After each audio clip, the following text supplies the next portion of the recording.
Make sure you listen to my daddy's podcast right now. Is it best show in the world? And this is the Cards Face Up podcast. I am your host, Mr. Ty Hill, a.k.a. Y'all already know what the fuck today is and what I do. It's one of those I declare war with your boy Ty Hill shows.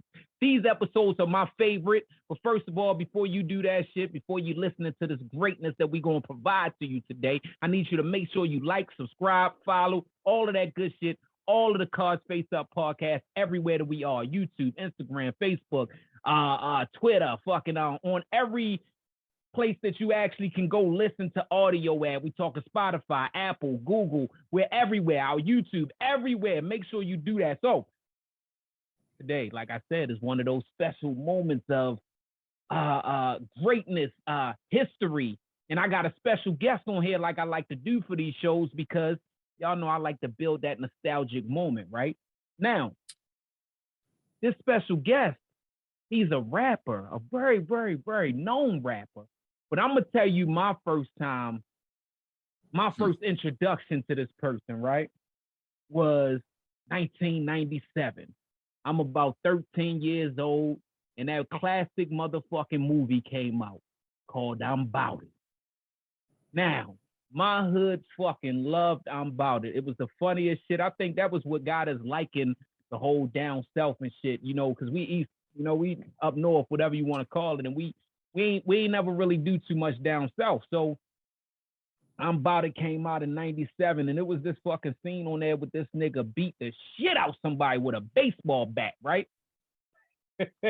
He beat the shit out of him with the baseball bat, but the shit was so funny because as he beating him up, he hitting him with the motherfucker. He hitting because the nigga called him stupid. He said, "Who's stupid now? Who's stupid now? I don't hear you.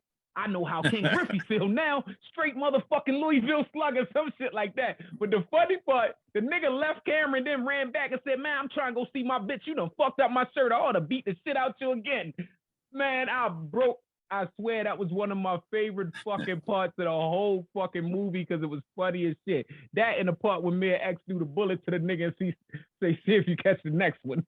Now, without further fucking ado, I want to introduce the big homie, multi-platinum selling artist, part of the No Limit Records history, Mr. fucking serv-on. What it do, homie?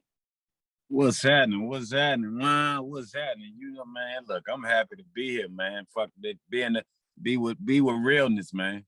Motherfuckers that can have a real conversation with. You know what I'm saying? Listen, my G, I'm so happy to have you on. I'm so happy to have you on. Now, just in case motherfuckers ain't see that I'm Bout It movie, which you should have, at the beginning of that clip, it had one of the hardest songs, and this was probably my first time actually hearing you rap. I gotta let that shit play for a second. I want it if you clone it, I'ma take it. I give a fuck if you never ever make it fit. Before I die, I'ma close my eyes and let it fly. It's selling dope, it's the way I died and let me die. Before I die, I'ma close my eyes and let it fly. If banging bitches is the way I died and let me die. Shit right Before here. I die, I'ma close my eyes and let it fly. If jacking bitches is the way I died and let me die. Before I die, nigga, before I die, I'ma show to put my fingers on the trigger. I'm sitting in the listen. Now I know for a fact that wasn't your first time that the world, especially New Orleans and down south, heard you because you was on Soulja Slim shit back in the day, right? Yeah, way back, man, before we even got to No Limit, you know, and you know, I had stuff, but they didn't really know me. You know what I'm saying? So, you know what I mean? So I made my mark, man. Like, you know, actually, I think my biggest mark was when I did the commercial on West Coast Bad Boys. P put it on there called Fuck a Dead Man.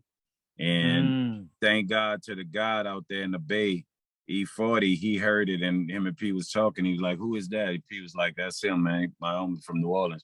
He was like, "You better put him out, man. That dude, that song, that motherfucker a beast." And it was I actually did a whole song and everybody always asked me to put that because it was only a verse of it. You know what I'm saying? But that was one of them, because that album was so big. Before I Die was my first full-length song that I put out. You know, that was my contribution. Okay. Now, how I feel coming out with the movie? Like, I want to start there because I've never seen nobody really ask you about that. How does it feel?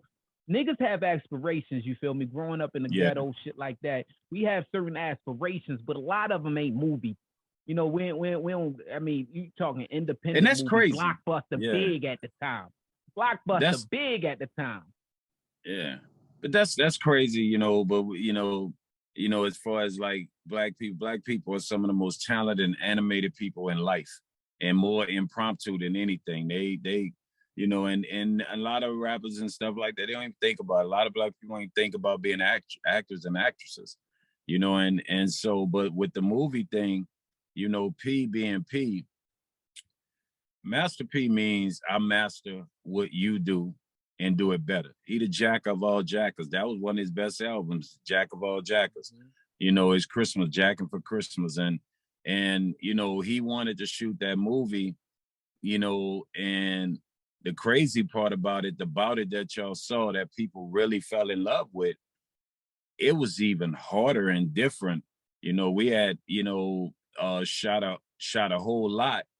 And the funny part about it, we shot it and went by, you know, scripts and stuff, right? Really by scripts. And the first additional camera guy, you know, he out there and then tried to pay for him something. I guess back then that $40 pussy was, excuse my language, man. You know, no, I see I have a curse on here, right? Man, we motherfucking right. Yeah. Well, I'm you know what? I don't even say pussy anymore. I call it hustle box. You got that hustle box. So look, okay, that $40 hustle box, right? He done paid for that, and the chick took his bags. You know how them chicks do, man. They catch them tourists or whatever, and took his bags. Probably didn't know what she did, and probably threw that other shit out away when she realized. And don't realize she had damn near 80%, 90% of the original unbounded movie. So we had to reshoot everything, and P was like, "Fuck that, man. We gonna go off because it's a true story. We gonna go off how we gonna do it. We gonna set the scenes, and we gonna roll with it." And that's, you know, the unbounded y'all got to see. And when, you know, he had an idea for me because he knew me. You know what I'm saying, and the type of person I was. You know, because in the movie, you know, my part was I wanted to get to the top, but not really to the top. But it was like I knew how to set people in places to get what I need to get. You know what I'm saying? And set them against each other and let them eliminate yourself, you know. And, you know, and in real life, you know, with No Limit, you know, I used to be that type of person where it's like, man, I want to do this. We want to do this. And P was the type, man. You know, if it don't make dollars, it don't make sense. We ain't doing it. You know what I'm saying? That's P. And I respect and I learned, you know, in a long way, you know, that's always the right way to do it. And I will be calculating, you know, I will go holler at this one, see if that's what they want to do. And then this one over here, and sooner or later get the P, and then P like, man, look, we're going to go do this and do that. And I'll sit back and smile. That's the type of person I was. You know, I mean, if you look at mob stuff, you had Meyer Lansky, who couldn't be part of the mafia, but he was calculating and he knew what he needed to do to get people to do what they need to do to get to certain areas where he could see what he need to see. And so he gave me that part, you know, and he was like, play you, be you. You know what I'm saying? And the funny part about the stupid thing, right? You know, first of all, I was an athlete, so I didn't smoke or drink. All of us was athletes on No Limit. You know, we played ball for real, not, you know, when you say the Nellies and the Quavos and all of them, they could play, but man, we'd have killed them. We'd have killed them all day up and day. We used to be college teams when we hit, you know, that's another story. You know what I'm saying? But, you know, I believe in the 3 S's. Don't ever slap me, don't ever spit on me, and don't call me stupid. So, and then we was smoking weed, and you know, when you do and I don't smoke at the time, so you have to keep taking the scenes from each angle, and they're giving us a brand new blunt. And my dumb ass, I'm hitting it. Like, okay. Hitting it for real. Yeah, I'm hitting it for real. I never smoked cigarettes. You know, I was an athlete. I ain't do all that shit. I ain't drink then. And so by the time we about on the 4th scene, I done learned how to really smoke. Like, I'm man enough to tell you, I wasn't a smoker. So I'm smoking, and now, you know, my mind is different. So, you know, when he got to his line and he called me stupid. I really was mad the first time. I was really getting mad at the second time. And so when they showed how we was gonna do it, I get to beat this damn watermelon, you know what I'm saying? Because that's where you saw ducks flying. That was watermelon. That shit splashing. So I had a flash, man, and he called me stupid on one of them scenes, the scenes y'all got. He was like, man, you just stupid. And he looked like Twin looked like he emphasized it. So it was like, oh, I'm stupid, right? That's where it came from. Oh, I'm stupid. I'm stupid. And I went the fuck off. And it was just like on some shit where it was just that fucking word triggered me, man. So, you know what I'm saying? So when we did it, man, it was just funny because P was flying in and out, man. You just had to do your job. And when he came back and saw that shit, he was like, you all right? I'm like, oh yeah, I'm good now. You know? So yeah, that's how it came about. And when he put it out there, man, he was so calculating because it was a VHS. We put it on VHS, right? And he decided, like he said, I'm gonna sell this bitch like I'm selling CDs, man, because it was $19.99. And you know, not the year, but it's how much it costs. Mm-hmm. And man, you got to really sit down and see where it only cost $1 to make that VHS tape. And so this dude sold about 3 million of them motherfuckers, man, at $19.99. So just say $18.99. You know, and I think everybody took to it because it was so hood. It was everybody was living like that. I know Baltimore had these spots where you had the trap houses, and you had motherfuckers trying to make it to the top in the, in the dope game and all the different things and dealing with a plug and all this stuff that we was dealing with. And in New Orleans, it was really like that, man, you know, where niggas didn't trust. They had motherfucker working in that kitchen bag, and I swear, I saw it myself. Oh man, you got to be buck naked. You know what I'm saying? I mean, and you know, and because New Orleans is an individual city, we don't gang bang, we bang wards. You know, like I'm from the third ward. You know what I'm saying? And you know, and then you got Uptown. All the wards we can have issues, but all the Uptown wards, when it's time to have beef with downtown or the West Bank, Uptown is together. But then once that's over, I don't fuck with you like that. You know what I'm saying? And so, you know, it was really like that, you know, through that movie though. Man, that's man, you just now told us something. So that's the fucking moment right there. That's the cards face up moment. I ain't never heard that it was a whole nother different type of a whole nother different film basically of I'm About It. So wherever the fuck she at, I'm hoping that pop up one day, resurface one day. P gonna find a way to mastermind that motherfucker. I know he is. Oh yeah, man. If and it ever pop up, that shit he was shooting some shit, dog. He was shooting some nice ass shit, you know, and then it was like, and that's the special thing about us as Black people, and I wish a lot of Black people understand that greatness in them. Man, this dude, all that stuff was lost, and this man was like, man, fuck that. We about to shoot the rest of this shit, and we about to reshoot it over, get these parts, and whatever parts we had, you know, we still had that wasn't gone. And he put that bitch together, and it was like, it was meant to be that way. Right. And that's how, I mean, look how great it was. You talking 1 million copies at $18.99 once you take the $1 off. But look, what make that shit dope about your career is your album dropped a couple months later. So now y'all got the buzz from the movie, you feel me? And you talking, like you said, 1 million copies. So y'all buzzing, even though, you know, everybody had their roles, everybody had their parts, everybody was dropping music. No Limit is already getting big on the music scene, but then your solo album dropped. Tell me what that energy like, because your solo album, come on, man, you got the whole squad on there. We got Silk, Fame, Mia X, Master P, Cain and Abel. Y'all everybody. Had every the whole. That's one thing I loved about No Limit is because you got to have everybody on there. But you got everybody on your album. What the fuck was the feel like? What is it like inside the studio? But you know, the funny thing about it, man, and I wish every rapper had to go through what I went through.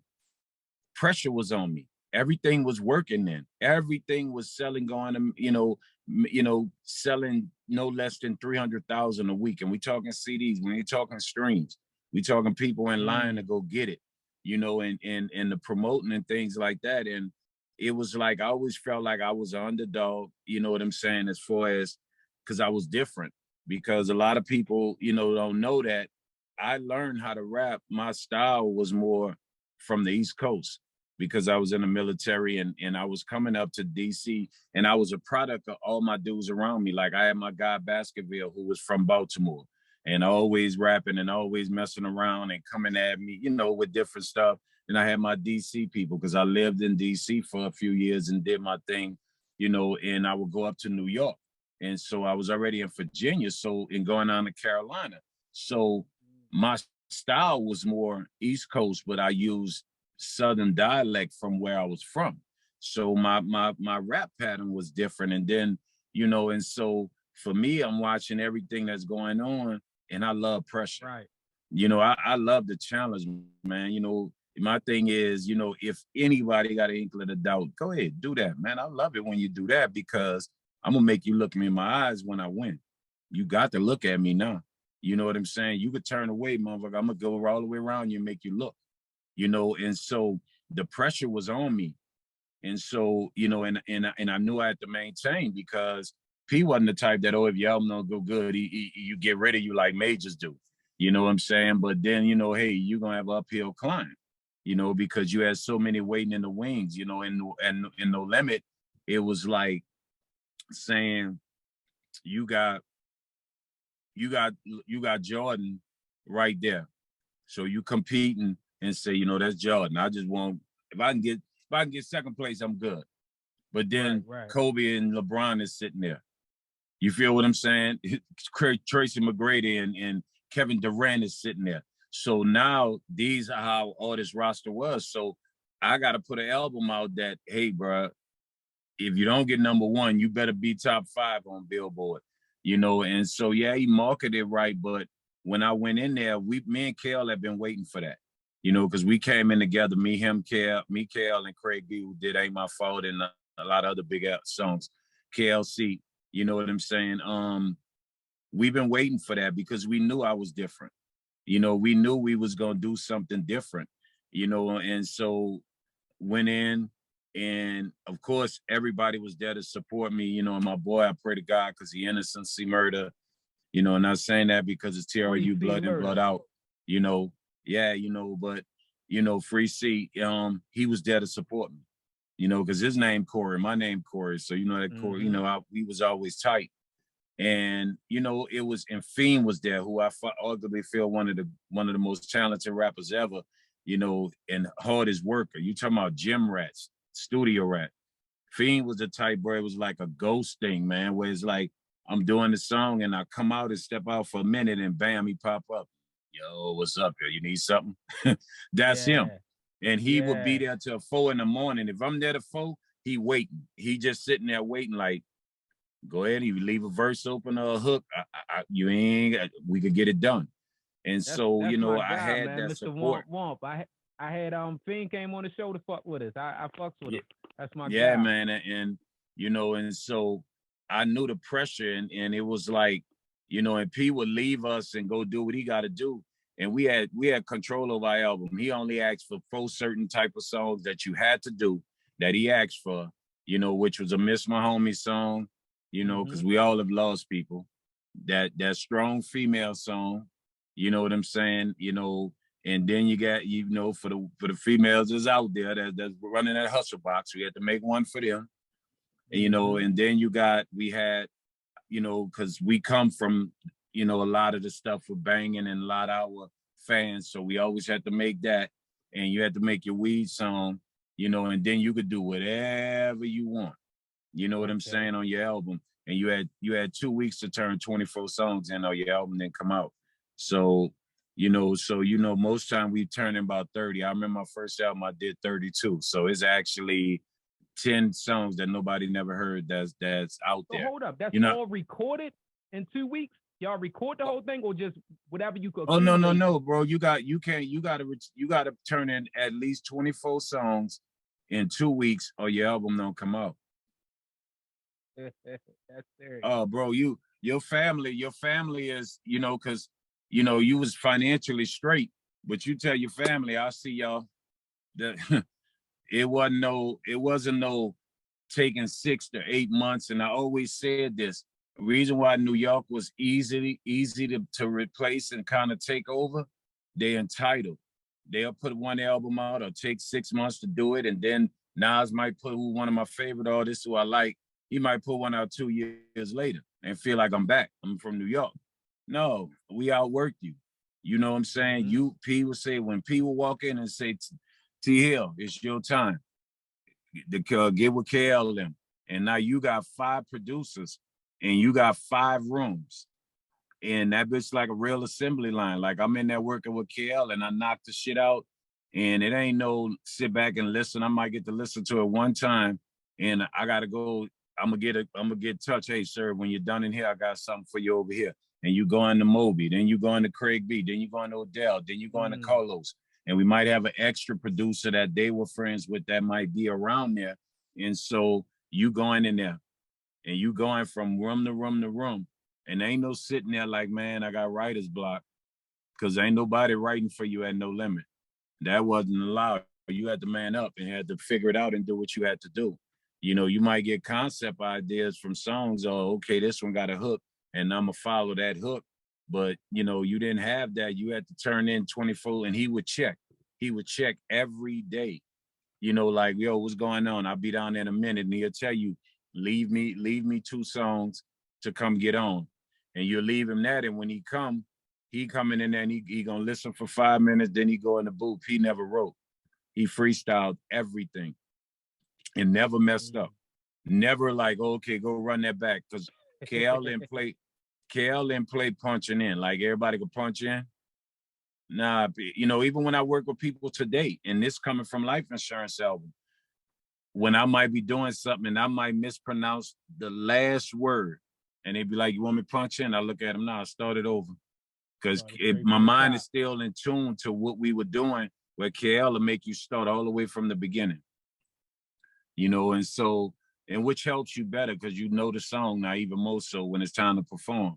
You know, but you had 2 weeks to turn it in. And when I was doing it, I was picking different beats from what was the normal, you know, and then I'm the one, I follow my producers.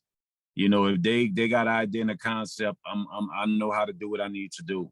And so that's how it was, man. Everybody was happy that it was my time.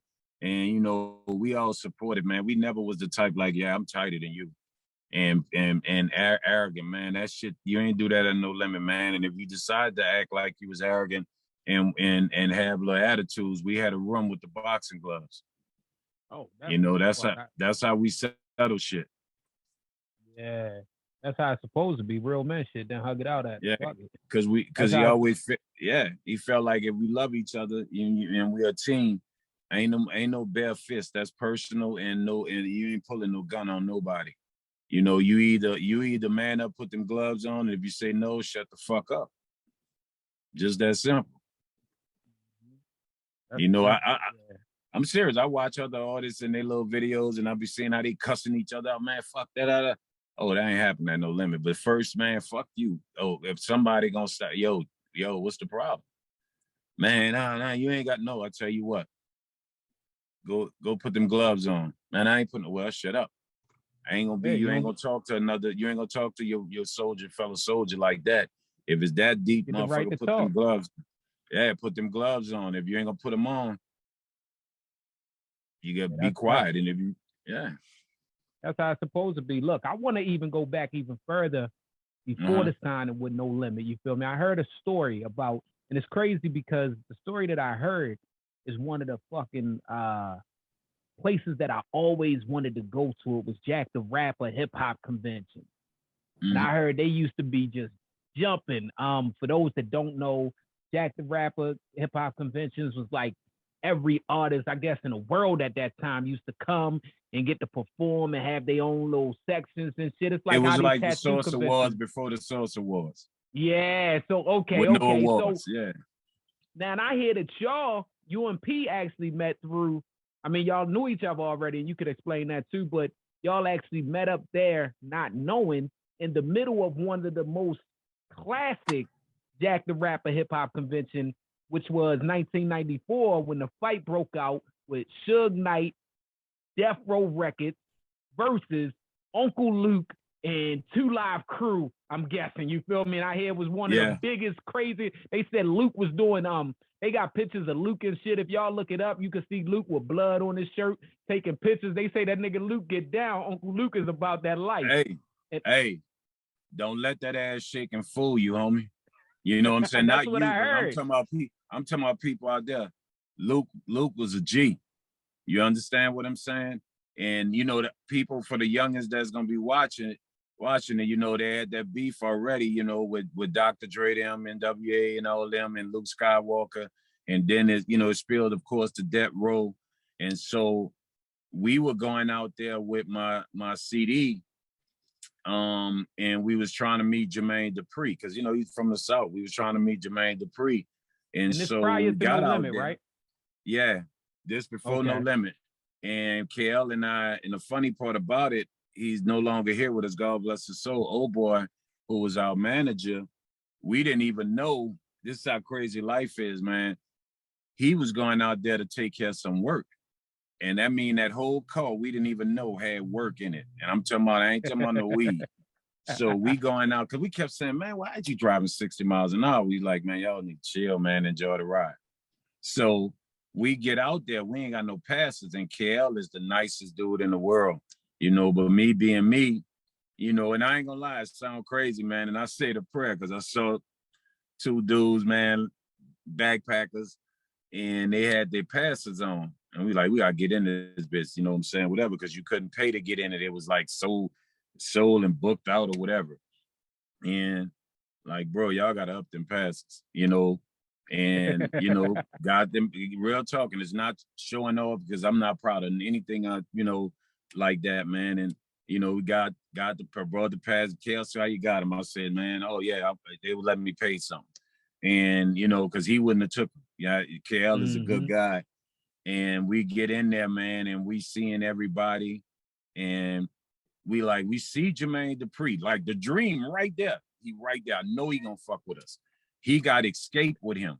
I remember, because they were so like small stature girls, you know, shout out to them, man. Platinum Beautiful group, man. Good people. Definitely Tiny, you know, all of them. Yeah, man, big time. And man, next thing you know, all we hear is bow wow wow, yippee yay, getting louder and louder. And then we hear motherfucker, you know, coming through that bitch, you know what I'm saying, 2 Live. And it's like a movie, bro. 2 Live crew, you can see the yellow shirt with the red writing. They coming down the escalator. That row is coming, turning, and they see him. And man, it was like, I swear, like a movie, man. Now we right by the elevator. Man, them motherfuckers rushed up the elevator up and the escalator, and rushed down that bitch. And them motherfuckers start fighting, dog. And when they start fighting, I mean, you know, motherfuckers made it up there. That row motherfuckers made it up and was also fighting up there. They fighting downstairs. They fighting all over the motherfucker. And you like, damn, oh shit, whoa, oh, damn. And in the middle of this damn fight, we standing there. Jermaine is right near us, right? And by this elevator, you know, in my mind is like watching this, and at the same time to make sure motherfucker don't come over by us, and then looking over there by him. And I'm like, man, I get him this CD.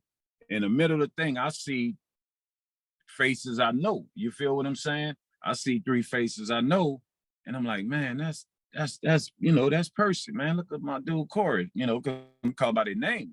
And I ain't seen Silk in a while. They walked through the middle of this shit, right? And P pulled out the pistol, nigga, you good? What's happening? And I'm like, I got mines. I'm like, I'm good. They still fighting. And he laughing, looking at the shit, and he like, man, what's up? He said, I got a record label, man. I'm out here, man, biggest label in the world, blah, blah, blah. Cause you know, he the master illusionist, man. You know what I'm saying? And magician. So, you know, and I was like, man, should we get you a CD, man? When all this shit, you know, hopefully give us a call. So we get back through all this shit. Police come, everything, man. Motherfuckers, like said, blood all on them, man. They fought like fucking gladiators, man. There ain't nobody was backing down. Ain't nobody was a weak link. You know what I'm saying? They done took fucking hotel up. So we get back to our room. My dude going to take care of his business out there. So we like, man, where we gonna go tonight? They got some after spot. We go back to Jack the Rappers. P gave a call and said, man, come meet us at the International Pancake House, I think. And we sitting there eating, and he telling us about down south. So he was like, look, I'll give you 2,500, you know, for a song. And we talking 1994, you know, 2,500. And even though I was making street money and the things that I was doing, that was legitimate. And I promised my mother I was gonna be legit, you know. And so I was like, man, fuck it, 2,500. All right. You know, and that was the beginning. And that's how we met again. You know what I'm saying? But it was through, you know, that rap beef where it was real. Not like these, you know, my fellow young rappers, how they talk and be on social media, talk and nothing never happened when they be around each other like talking about it. You know, my generation, if you talk when they saw you, oh, it's on. Wherever it was the on. Fuck we at. It was on. You got to man up, homie. And so they was, that beef right there. A lot of people never talk about it, but that beef was bad, man, between them. It's one of those things, man. Like I said, when I heard that story that you was there, and I was like, damn, yo, that had to be incredible. Just seeing all this shit unfold in front of your eyes. We all done been in battles and fights and scuffles and shit like that, but you seeing niggas that you know worth a mill. You feel me? You talking about legends of the game now. Like they not even, man. It went back to, man, I ain't got nothing. Fuck it. You ain't got nothing. We fighting. It wasn't even, you know, like you said, they were millions, but it was about you talk. When I see you, show it. And you know what I'm saying? And like you said, man, Luke, and people might just think about the ass shaking, man. Luke ran Miami, you know, especially that rap scene. You know what I'm saying? Luke was not to be played with, man. They got people in the industry that, you know, where you talk about the Suge Knights, and then you say the Jay, you know what I'm saying? But you say Jay Prince and you say Luke Skywalker. Those were gangsters, man. Luke Skywalker wasn't no joke, man. Yeah, he had a bunch of half-naked women, fine-ass women around him, but the Miami dudes, they was not a joke. And Luke was a man amongst boys, man, with this shit. A lot of people don't know that we wouldn't be sitting here right now and can do this and people's songs on the radio, rap songs, and talk like we want to talk. You know, he went to jail for our freedom of speech. You feel what I'm saying? People don't know that about Luke. You wouldn't be able, none of us be able to do this right now. They want us on TV like this, not TV, but on the air like this and stuff like that, man. Luke went to jail for freedom of speech. The whole parental advisory sticker started with exactly. Yeah. I remember that shit. Just from that time and all of that stuff. I mean, there was so much hatred on rap and hip hop back then. Oh, you know, what Dolores Tucker? What was it? I forgot her name. Dolores Tucker and Kelvin, Reverend Kelvin Butts. The boy got a last name Butts. I remember they were Butts. Your last name Butts, man. But go ahead, man. Yeah, man. The hatred was serious, man. The hatred was serious. So I'm gonna tell you one thing about you, right? That I love about your music, and it's deeper than you just being a good artist or a good rapper or shit like that, or make good songs and shit. It's actually something that you done recently. Recently, you released the 20-year anniversary of that life insurance album, that first album for y'all to know. Mr. Serv-on, you know, it's the one with him on the cover, the lady. For some reason, I always think it's Mia X, and I've been thinking that since I was younger for some fucking reason. Even to this day, I look at it and I be like, yo, it just gives me Mia X vibes, because, you know, Mia give you that mama feel all the time. So, and you know, really the casket and shit. Too. She really I could tell, man. She was our mother, man, the way she acted. But go ahead, yeah. I could tell. I got love for her. But you re-released that album, and in between every song, you actually broke down where that song came from, what it meant, all of that type of shit. And I say that means so much to me when your artistry is, because that was one of the things that I've always tried to do. And even now, when I listen to my old music, I want to get that feel. I never wanted to tell a lie in my music. Of course, we all gonna lie about shit like cars and things, you know, the money aspect of it, but the street part of it, or the life stories of it, ain't too many people. These rappers, a lot of rappers are just making up stories to sell. I'm not knocking you because this shit is music, it's entertainment, whatever the fuck you want to. But it's some rappers like Mr. Serv-on that actually live that shit and can listen to their song and yo, this comes from that. This comes from that. This is how I felt. I thought that shit. I just want to give you kudos, my nigga, for that. Yeah, it was different, man. And I wanted to bring something different. And P always told me to be creative and do what people don't think you would do. And what made me do it was because, and trust me, I don't even call them fans, right? Anybody listen to my music, support it, and love who I am, I say you family to me. So I felt like the family out there, the listeners, they nosy. And I tell a lot of rappers this when you try to say, bro, let them in your life. You're gonna let them in everything. If you're trying to get your fan base up, man, let them see. They nosy. What's the question? And they want to know you. They love you. They love what you do. So, you know, and whenever you get, man, why you did this song? What was on your mind when you did this? And I always remember that. And so it was like, when I do this, I can remember every song, why and how it was done, you know, because those were great times, man. You know, those were, when you look back, like, that was the grind. That was, you know, and we all not together and we've lost so many. So now I remember those times, because for me, doing the album was important. And it was more than just, like I said, music is life. And that, when it all said and done, Tupac said it the best in one of my favorite songs, Unconditional Love. Once all the lights and screams scatter, only my dreams matter. My dreams matter. Yep, you know how you say it. Yeah, and so when you brought down to it and you think about it, man, if a lot of other artists, you know, stop just making a song to be popular, you know what I'm saying? I want my words to live forever. I want it to, when I'm no longer here, you know, my kids can pull up my great grandkids, because say, I want to hear Papa voice. You know, I want to, and I wanted to leave things, the honesty of it and the understanding of who I was. And so when I remembered all my sessions, so when I was doing this, you know, remastering it and stuff, I was like, you know what? I want to do something different, not just from the marketing standpoint. You know, people, our fans, No Limit fans, they deep. They stay with you from day one until now. And they to the point, they don't even like other people.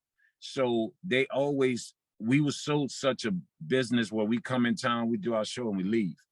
You know, they wanted to know about us. So I wanted to be the one to be, you know, to say, I'm gonna let y'all know how it was happening. So even if I'm not your favorite artist, but one of your favorite artists on No Limit, he might be responsible for this song. Now they could sit back and they could go back and listen and could picture what was going on in the studio, you know. And so I wanted to be different. I wanted to have something, you know, so why my kids and my grandkids and great grandkids would be like, okay, I read this about Papa, but this is why he did that. This is why he did that song. Damn, he cursing a lot. But then he talked about how his mom didn't like him cursing. My grandmother didn't like him cursing and things like that and whatever would not, you know. And then he explained and said all that, you know, and where they could learn from what was going on and other people can learn from it. So, you know, that's why I did it. Man, like I said, I give you kudos to that because it's dope. And me being a former artist, it means the most to me. It's the same shit that you're saying. I swear I've even said it on this podcast. Unconditional Love, Tupac is one of the greatest songs ever fucking created. Man. That nigga said, and I tell everybody, I lived my life and I created my music on the shit that he said was that. He said, my mission is to be more than just a rap musician. Right. The elevation of today's generation, if I can make them listen. Make them listen. That shit right there. Bro, created, you know what hit me, and I mean, you know, to, you know, interrupt you. But man, you know what other part too? Because for me, I came, God, I thank my mother for deciding, hey, you know, she met my father and fell in love again, you know, and I was like 18 years behind my siblings. I was one of them late kids, right?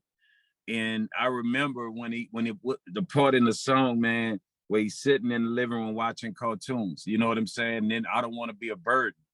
And I remember in my room crying because I didn't want to be a burden. A burden. And my sister, I remember, God bless her soul, she was like, when I came along, my dad wasn't her dad. My mom was married previously. And my dad just made her his whole life. You know what I'm saying? Her and my brother. And when I came along, he was like, this is my last child. And he was real close to me. My brother would tell me this, you know, and, you know, really into me, like, you know, and it took some of her time. And she would just be like, you just gusting, why are you here? And I used to get into it with her, right? And I remember them days, just like I would go in the room and, you know, and she would turn on whatever cartoons that I watch or whatever. And I just used to sit in there and she'd be like, just don't make noise. Even though me and my sister, that I love her and I miss her to death, we, you know, we had our battles, but you know, that was my heart still, you know what I'm saying? And she still loved me and made sure I was okay, but I was disgusting and aggravating to her. And then my mom had to work an extra job. My father, you know, was murdered when I was 4, and my mom had to work extra jobs. And I remember feeling like, I got to do something, man. I got to be something at 7, 8 years old, because it's like I'm in everybody's way. And when he did that song, man, and that part came, you know, I can't lie to you, like a man, and black men don't talk about the emotions. That song, that part used to make me cry all the time, because I felt like I was a burden. You know, like mama had to go work an extra job. My mom working 3 jobs, 2 during the week, 1 on the weekend. You know, and my brother was in the military. He sent him half his check home to make sure. He was like, man, take care of him. Kid, don't let him fuck up out there. Mama help you however I gotta help you with him. You know, and so I felt that shit in that song, man. You know, just, you know, I don't want to be a burden, because I felt like I was one. Because my mom could have went and lived a happy life.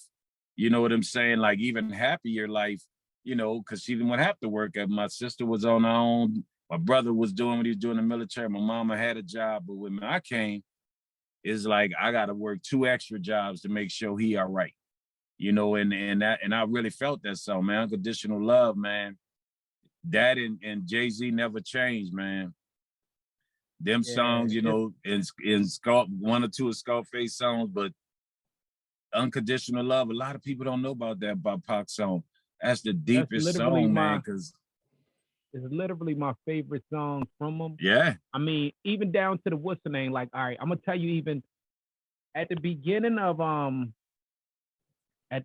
of your song from I'm About It soundtrack, right? Mm-hmm. You talk and you what's that? If I die, if I close my eyes, if I die, I'm gonna let him fly. You know what I'm saying? You talk at the beginning of it. Yeah. At the beginning of it, you telling you talking like you talking that shit, and you can tell that you're feeling it. You're feeling whatever you about to say because you're talking some real life shit. Because I did the same thing inside Unconditional Love. You know, that shit that don't wear off, that shit that never fades. That's where I got it from. That's where I got my style, because people always, I get paid sometime with guys say, I just need you to talk in the beginning. You know, and I got that from him, you know, because I feel like, and I do that still to this day, because you're not gonna say everything you want in that verse, because you rhyming. But I want you to understand me. And that song, Before I Die, was so true, you know, because that's why my mom was working in 3 jobs, man. And the motherfucker wanted to put us out and put our stuff, and she was behind because she wanted me to go to this certain school that I was going for basketball, an all-black private school, but it was in New Orleans. And you know what I'm saying? It was like one of these schools, and I had a half scholarship, and she was struggling to pay that shit, and she would let the rent go by to pay her the half outside the scholarship for me to stay there. And I remember, man, like, you know, I remember that shit, man, and remember it like it was clear as day. And it was like, I'm going to get it. You know what I'm saying? They ain't gonna never see it coming, because they just look at me as a kid that played basketball, you know, and things like that. And the funniest thing happened, man. You know, dude, some shit went on in the hood, man, and he ran and he threw his gun in our yard. I had never put my hands on a gun ever. You know what I'm saying? Seeing him was around him, and now I got this gun, and my mama shit 2 months behind. And my thing was, and I hate to say it, I was like, I ain't gonna get at my people, but I'm gonna get everybody else. And you know, and then where I lived at, Peyton Manning lived, it was straight called St. Charles Avenue, and that's the Garden District, this the hood. It's one street in between it. And you know, even during Mardi Gras, the white people would be on this side, black be on this side, because all the projects was this way, you know, near where I lived at. And so you know, it was like I'm across St. Charles and I'm going to get him. You know what I'm saying? And that's where my mindset was at. And it stayed like that even before till I met P, because I got in the military and I got put out for drug distribution. And so, you know, when I got first, I was at Norfolk State and I got in trouble, you know, selling weed, trying to send money home.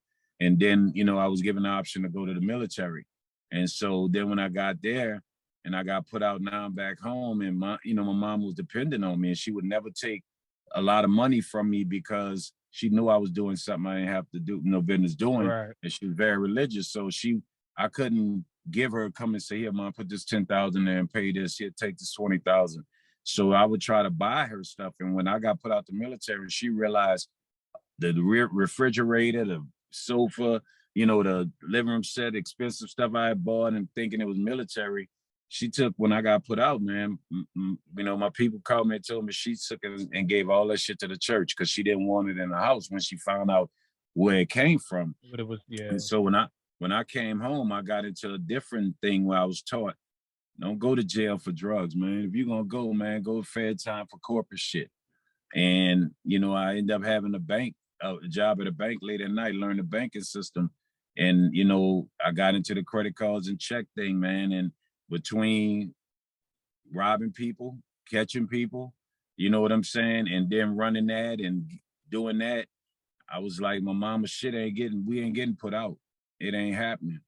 And that song was real. Like it was, you know what I'm saying? It was just like, if that's how I'm gonna go out, I'm gonna go out. Because I really was out there, you know, jacking bitches. If that's the way I gotta live, I gotta live. That's what I was doing.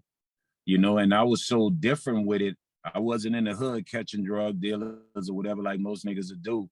You know what I'm saying? Mine was like, I'm going way over here, you know, and I'm gonna catch Mr. Such and such with the real light skin. You know, and I ain't talking about a black man. I'm gonna catch him.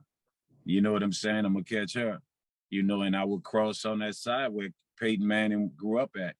You know, that's why Peyton Manning's so hard, man. You could hit him and he would get back up because his dad used to drop him off by the Magnolia Project, by the park to play pitch-up tackle around with black people. Oh, you know what I'm saying? Yeah, Peyton Manning come a block from the hood. He grew up a block from the hood, man. Yeah, people don't know that, man. You look at Eli Manning, he wasn't that good of a quarterback, but you hit him. He got hit a lot playing with the Giants, but he always hung in there and got up and ain't complained and handled his business because they daddy Archie wasn't no joke. He dropped their ass off in the hood. Okay. That's enough. That's another thing. People don't know that. We ain't never heard. So this is another card that ain't nobody else got right there. So I appreciate that, Joel, because they grew up a block from the hood. They grew up a block from the hood, man. It was like some movie shit.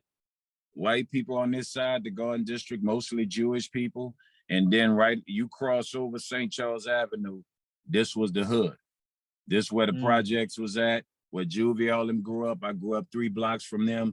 See, in New Orleans is different. You got the projects, and everybody think the projects, they were gangster in New Orleans, but the houses were real. Motherfuckers that lived in houses, those blocks, those areas, they were real as shit. And so, you know, you had that. And so it was a park right there by the Magnolia Project. And we used to be out there playing pitch-up tackle and doing this and that, man. You pull up and he dropped their ass off and come back and pick them up. Ain't nothing soft about them. They learned it the real way, the hard way. Oh, yeah. What the youngins say, they got it out the mud, huh? They got it out, man. Yeah, they wasn't, you know what I'm saying? They wasn't soft, man. You know what I'm saying? But that's the way my situation was, that when I finally got on and KL gave me that beat, because what a lot of people don't know, that really was from, it was really reminiscent because we did a song where we remixed Gangsta Paradise. You know what I'm saying? And yeah, and so, and then when it was time to do that song, and when KL gave it to me, and he was like, and I remember he told me, he said, man, everything I know you went through, this the time. You know, and so the first thing came to mind was just my mama, like, she's struggling, man. You know, and I know what I did to get out that struggle, you know what I'm saying, and make it easier. and I just went for it. And the funny part, I'm a deeply religious person, and I'm one of them guys, man, it's crazy where I know what I was doing, and then when I'm going home and, you know, most niggas be happy I just hit this lick. Man, I'm feeling bad as a motherfucker and saying one day when I make it, I'm gonna go bring these people something back. That's how I was. But I couldn't see my heart, my baby, man, just working 3 jobs, man, coming home tired as shit. You know, take her shoes off and she still got marks from the sandals she got on her feet, man, because that she had that same pair of sandals, man, to go to work in the summertime every day because she couldn't afford to get stuff for herself, man, because she wanted to make sure I was good. So that song that's what it was about.